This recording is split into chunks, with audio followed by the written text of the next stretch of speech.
नहीं अब तक ब्राह्मण भोजन शुरू हुआ भी है या नहीं। आई महालक्ष्मी, किसी भी तरह इस ऐप को रोकना ही होगा। ये देशमुख खानदान की इज्जत का सवाल है। अगर कल लोगों में ये बात फैल गई तो जाने कितना बड़ा पाप हो जाएगा हमारे परिवार के हाल। गोकुल दादा ने ये सब आखिर क्यों किया? दादा और थोड़ा जल्दी चलाइए ना।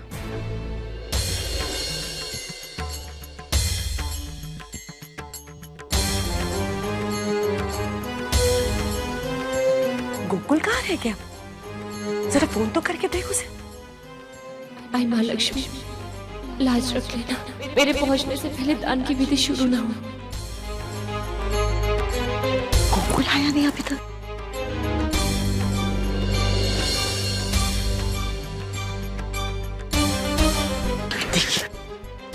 पूरी 21 है, पॉलिश करा के चमका के लाया। कितनी देर कर दी तूने? अच्छा 1 मिनट। हाँ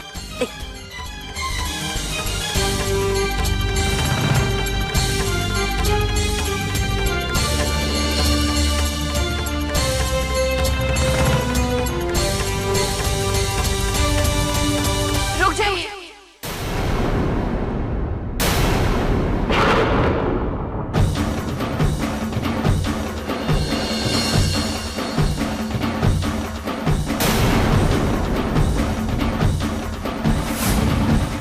आप ये दान नहीं कर सकते।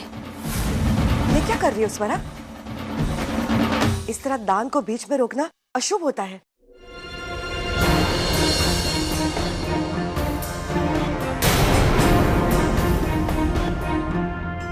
मैं जानती हूँ ऐसा है, लेकिन आपके हाथों से कोई पाप हो उससे तो अच्छा मेरे ही हाथों से कोई अशुभ हो। अगर आज आप ये सिक्के दान कर देती तो अनर्थ हो जाता। मतलब? ये सिक्के नकली है। क्या?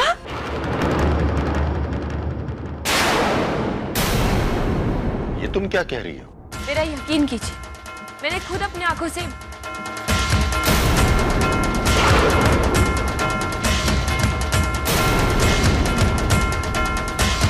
जब तक ये चांदी के सिक्के में सोने के बता करके नंदिनी अत्ता के सर पे मड़ नहीं देता ना, तब तक आप अपना ये चेहरा ना मुझे बिल्कुल नहीं दिखाओगे। अत्ता भाई मुझे माफ कर दीजिए, मुझसे गलती हो गई। अत्ता भाई मुझसे गलती हो गई। इतना सारा सोना देखकर मैं बहक गया था। अत्ता भाई मुझे सिर्फ एक मौका दीजिए, सिर्फ एक मौका। मैं आपसे वादा करता हूँ मैं सुधर जाऊंगा। अत्ता भाई मैं सुधर। अत्ता भाई बस करिए नाटक। असली सिक्के कहाँ हैं?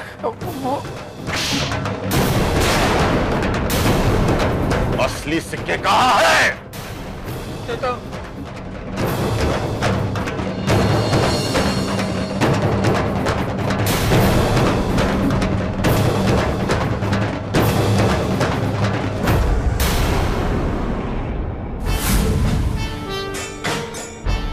इतना नीचे गिर गए तुम? भगवान के पैसों पर गंदी नजर डाली तुमने? तुम जैसे इंसान को इस घर में रहने का हक नहीं है। चला जाए यहाँ से, इसी वक्त चला जाओ। और एक फिर कभी आंख उठाकर इस घर की तरफ मत देखना। अरे इसका सामान उठाकर घर से बाहर फेंक दो। 10 मिनट के अंदर अंदर ये हवेली से बाहर होना चाहिए। मेरी बात तो सुनिए ना साहब।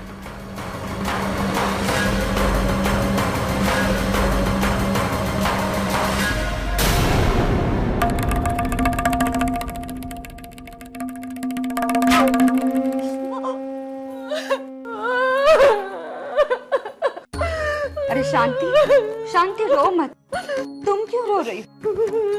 गलती तो तुम्हारे पति ने की और सजा तो उसे मिलेगी, लेकिन तुम चुप हो जाओ। अन्ना साहब और आई साहब तुम्हारे साथ कोई अन्याय नहीं होने देंगे। रागिनी ठीक कह रही है, शांति यही रहेगी इसी घर में।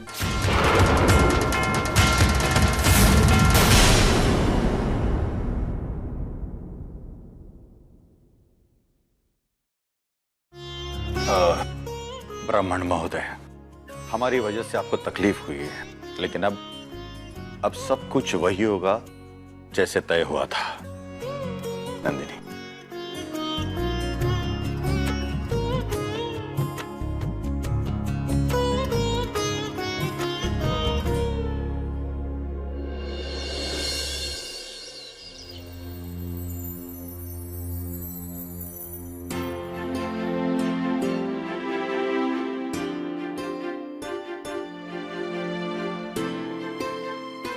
अरे आकृति,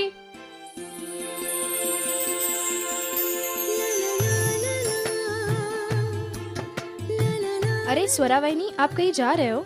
हाँ वो मेरी आई की तबीयत खराब है ना, इसीलिए मैं ले जा रही थी। अच्छा, मैं अपनी दोस्त के घर पे जा रही हूँ। एक काम कीजिए, आप गाड़ी ले लीजिए, मैं ऑटो से चली जाऊंगी। ऑटो से क्यों?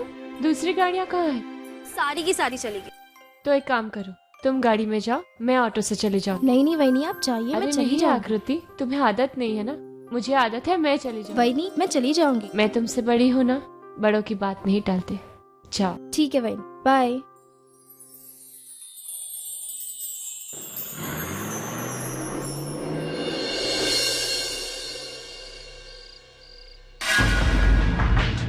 अबे गोकुल, आधा घंटा हो गया इसकी राह देख रहा है तू। अगर ये बंदा नहीं आया ना तो तुझे तो 10,000 का चूना लग ही गया।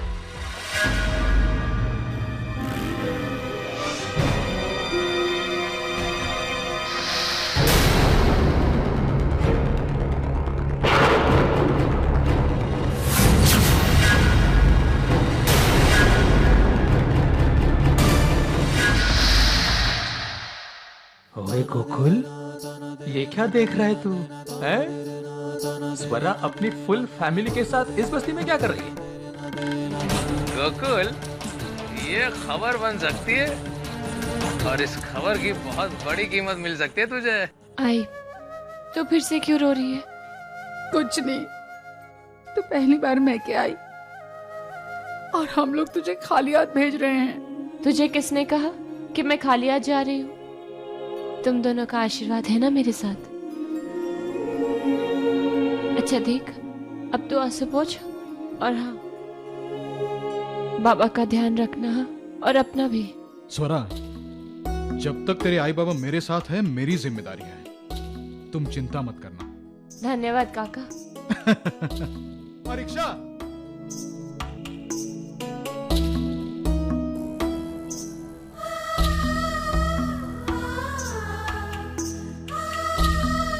स्वरा, इतने रात को तुम अकेले कैसे जाओगी?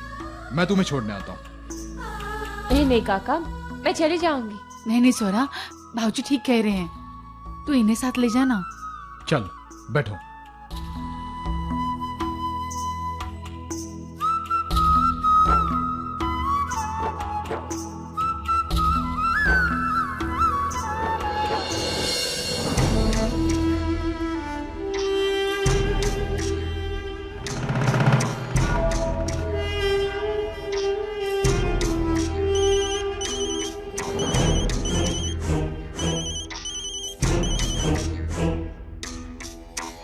हाँ वहीनी। गोकुल, अब मुझे नहीं लगता कि मैं तुम्हारी और भी कुछ मदद कर पाऊंगी। अरे क्या जरूरत थी तुम्हें ये सब करने की? तुम्हें जब चाहिए, जितने चाहिए, मैं खर्चे के लिए पैसे दे रही थी ना, तो फिर उस सिक्कों को बदल कर इतना बड़ा कांड करने की तुम्हें क्या जरूरत थी? वहीनी, उसके बारे में मैं आपसे बाद में बात करूंगा ना। हाँ? अब सुनिए ना, मैं आपको जो बताने जा रहा हूँ ना, बड़ी धमाकेदार खबर है। क्या? एक बात बताइए, ये स्वरा के आई बाबा रेस्ट हाउस में रहते थे ना? हाँ तो उनका ठिकाना बदल गया है। मैंने अभी अभी उनको शहर के बाहर वो गंदी वाली बस्ती है ना, सहकार नगर, वहां पर देखा है। और उनके साथ वो स्वरा भी थी। वहीनी, स्वरा भी थी। क्या? गोकुल, अब मेरी बात ध्यान से सुनो। स्वरा के आई बाबा कहाँ जाते हैं, किसके साथ जाते हैं, किसके साथ रहते हैं, ये सारी खबर निकालो और मुझे फोन करो। हाँ जी बिल्कुल। तो मैं रखूं? ठीक है।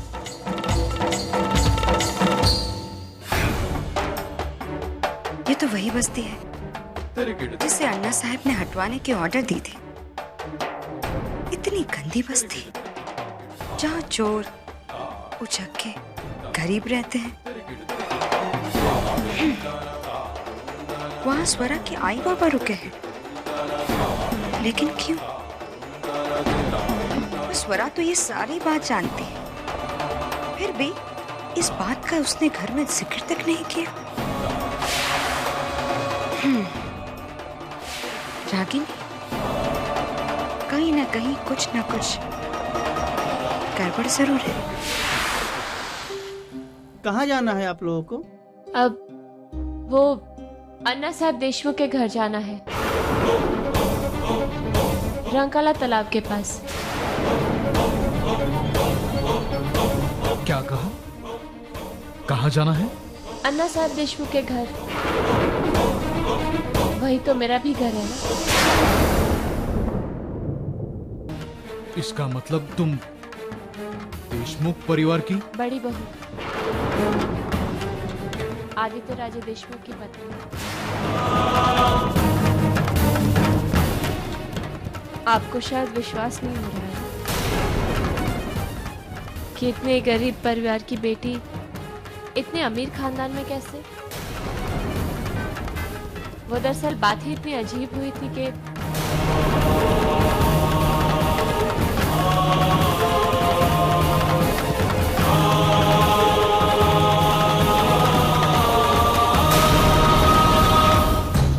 आओ स्वरा आओ, काफी सारे सवाल पूछने हैं तुमसे। कई सारे धागे जो हाथ लग चुके हैं, लेकिन ये धागे एक दूसरे से जुड़े नहीं हैं। लेकिन जिस दिन ये धागे एक दूसरे से जुड़ गए,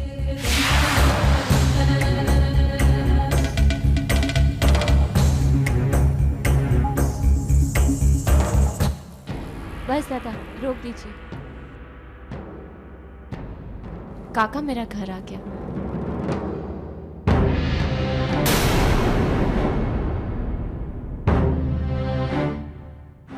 काका, हाँ? यही मेरा घर है।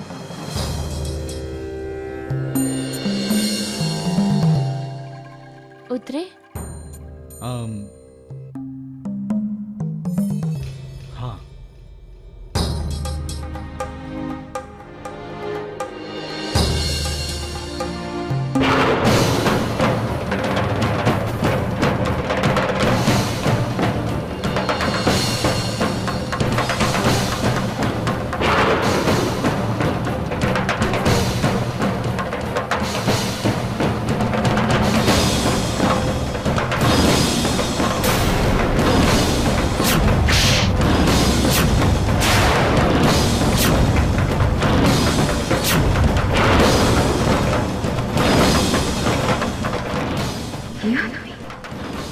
किसके साथ? आप यहाँ तक आकर अंदर नहीं आएंगे? थोड़ा कुछ जलपान कीजिए और इसी बहाने मेरे घर वालों से भी मिला देती हूँ आपको। आई साहब, अन्ना साहब सब घर में ही होंगे इस वक्त। नहीं बेटा, वहां घर पर तुम्हारे आई बाबा खाने के लिए रुके होंगे, फिर कभी आ जाऊंगा। अच्छा ठीक है, पर आना जरूर। हाँ, अखंड सौभाग्यवती भव, सुखी रहा। काका, आप आई बाबा का ध्यान रखना जरा।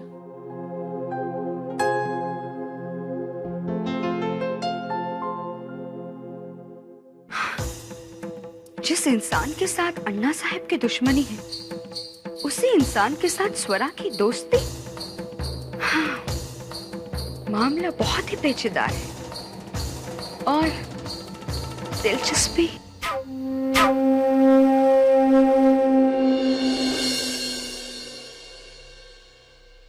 स्वरा, तुम्हारी आई की तबीयत कैसी है? ठीक है। अच्छा स्वरा, क्या तुम्हें छोड़ने आया था कोई? हाँ, सयाजी काका आए थे। बहुत भले इंसान है वो। मेरी आई की तबीयत ठीक नहीं थी ना, तो उन्होंने ही आई बाबा का ध्यान रखा। यहाँ तक कि आई बाबा उनके पास ही ठहरे हैं अभी। अच्छा, ऐसी बात है। अच्छा स्वरा, तुम भी बहुत थक गई होगी ना? जाके आराम कर लो।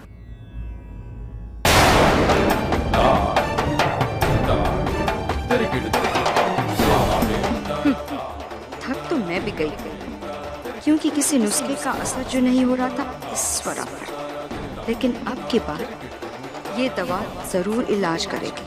बस एक बार मेरे कानों में पड़ी हुई बात आई साहब के दिमाग में उतरने भर की देर है, फिर देखते हैं।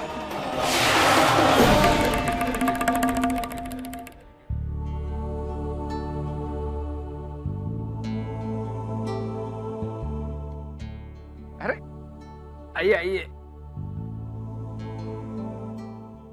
आप ही का इंतजार हो रहा था। आप लोग बैठे, मैं खाना लेके आती हूँ। हाँ बैठे।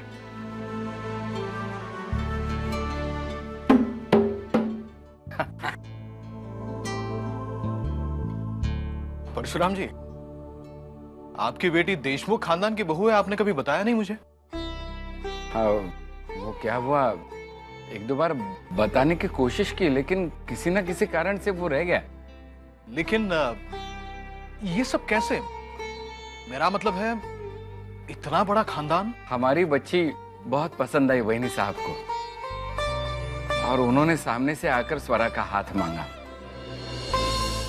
शुरू में हमें झिझक हुई लेकिन बाद में पता चला कि हमारे बारे में उन्हें सब कुछ पता था और इतना होने के बावजूद भी वो हमसे रिश्ता करना चाहते थे। सब कुछ मतलब? यही कि हम लावणी वाले हैं, स्वरा लावणी नाचती है, मैं ढोलकी बजाता हूँ, सब कुछ पता था उन्हें। बाद में स्वरा की शादी हो गई उस घर में, बड़े घर की बड़ी बहू बन गई। बहुत खुश है वो वहाँ। आओ ऐकलत का, जरा इकडे आ। हाँ हाँ, वो वहाँ खुश है, लेकिन सिर्फ इसलिए क्योंकि अन्ना साहब अभी तक आपकी असलियत नहीं जानते। और मैं आई महालक्ष्मी से यही प्रार्थना करूंगा कि ये गलतफहमी यूं ही बनी रहे, क्योंकि जिस दिन ये राज खुल गया।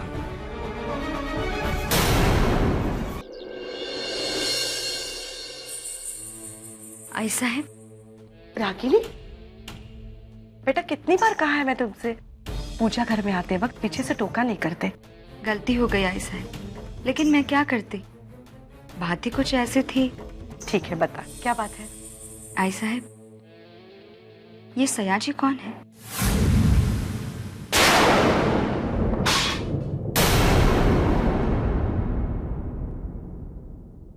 सयाजी?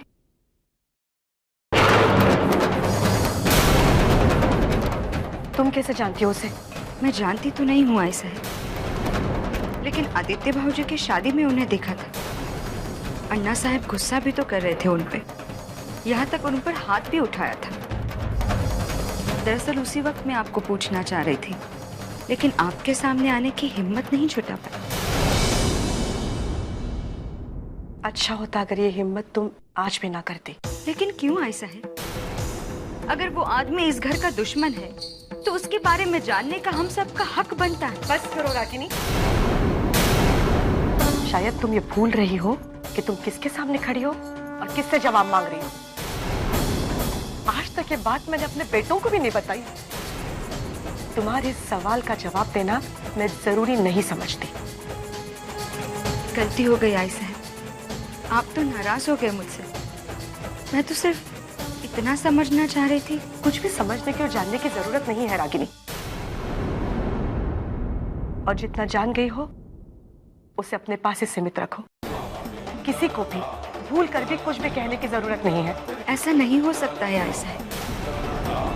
तो आई साहब, हम दोनों के अलावा इस घर में कोई और भी है जो सयाजी के बारे में हम दोनों से ज्यादा जानकारी रखता है। क्या? किसके बारे में कह रही हो तुम? स्वरा की। हो आई साहब, स्वरा के आई बाबा इस वक्त सयाजी के घर में रुके हुए हैं और ये बात स्वरा भी जाने। और तो और कल रात को सयाजी खुद स्वरा को हमारे घर के बाहर छोड़ के गए। मैंने अपने आंखों से देखा है आई साहब।